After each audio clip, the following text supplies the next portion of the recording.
গেছে যেভাবে victim card খেলা হচ্ছে বা কিছু হচ্ছে। আমি শুভশ্রী নিয়ে 14 বছর আগেও কিছু বলিনি, যখন ও বলেছে কিনা আমি বাথরুমে কেঁদেছি বা মুখ করেছি, তখন আমি কিছু বলিনি, সব সহ্য করেছি। আজকেও আমি ওকে নিয়ে কিছু বলতে পারবো না, কারণ আমার মনে হয় কি এটাই তো সম্মান।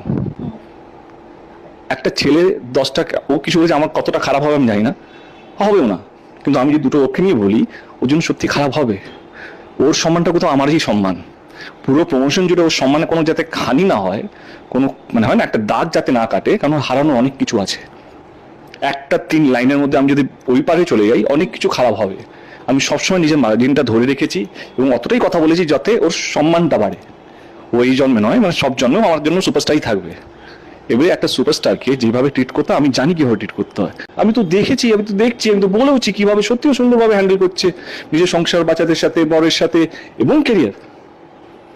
এবারে সেইটাকে নিয়ে যদি কাটাছেড়া করা হয়, এবং ওই ইন্টারভিউ ওকে বলেছি, ওকে নিয়ে বলেছি ওর একটা জার্নি আছে, বর্ধমান থেকে একটা আসা মেয়ে যেভাবে স্ট্রাগল করে আজকে দাঁড়িয়ে আছে, মানে ও তো আমারই জেনারেশনের।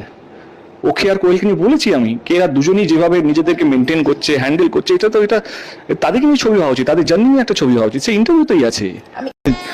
যত বেশি ভালোবাসা তত বেশি অভিমান থাকে মানুষের। তো আমার মনে হচ্ছে এটা পুরোপুরি শুভশ্রী যে মন্তব্যটা করেছে পুরোপুরি ভালোবাসার থেকেই করেছে। না হলে 1 ঘন্টা ইন্টারভিউ শুধু আমাকে নিয়ে বলবে, সে 1 ঘন্টা নষ্ট করেছে আমাকে নিয়ে, আমাকে নিয়ে বলতে, তো সেটা ভালোবাসা থাকা হয় না।